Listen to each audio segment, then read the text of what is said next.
I'm here representing the League of Women Voters of Michigan to introduce you to a current initiative petition, SecureMiVote, and explain why we oppose this petition.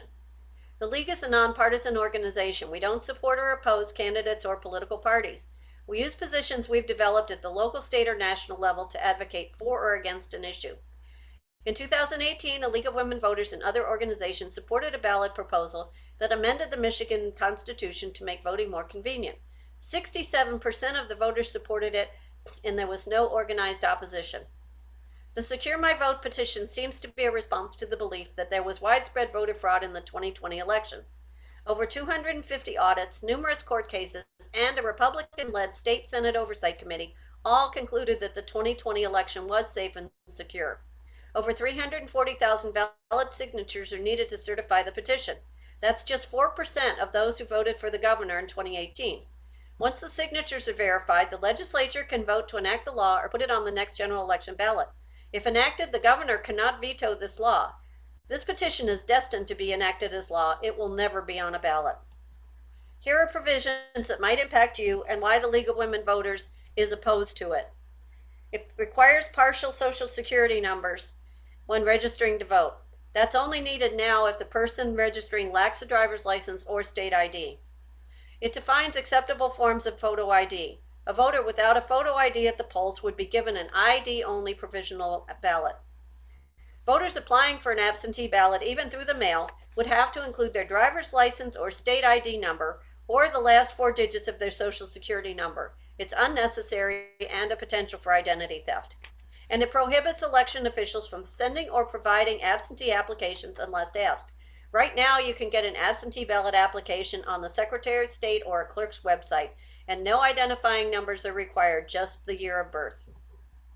The proposal also bans volunteer time and donated space to help administer elections, including the use of churches as polling places.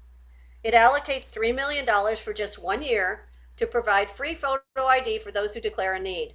No other funds are allocated to run an election. It eliminates the affidavit that Michigan voters now sign to affirm their identity. Voters in 82 out of 83 Michigan counties used an affidavit in 2020. There is no evidence that anyone successfully impersonated a voter to cast an in-person ballot. 42 other states allow registered voters to cast a ballot without presenting photo ID at the polls.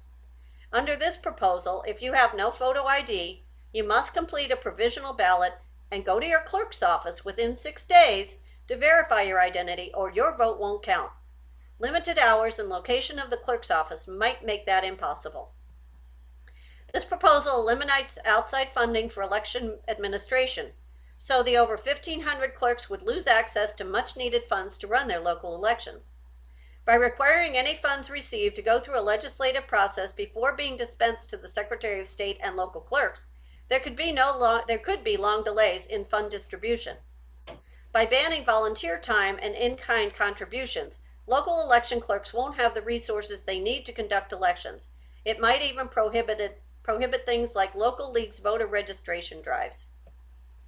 Voters cannot vote to repeal this law because of the $3 million 1-year allocation to provide voter IDs for those with hardships. 67% of voters approved a constitutional amendment in 2018 to make voting more convenient.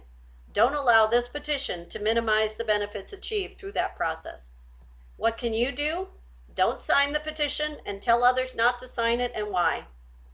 If you want more information, check out these resources. Thank you for your time.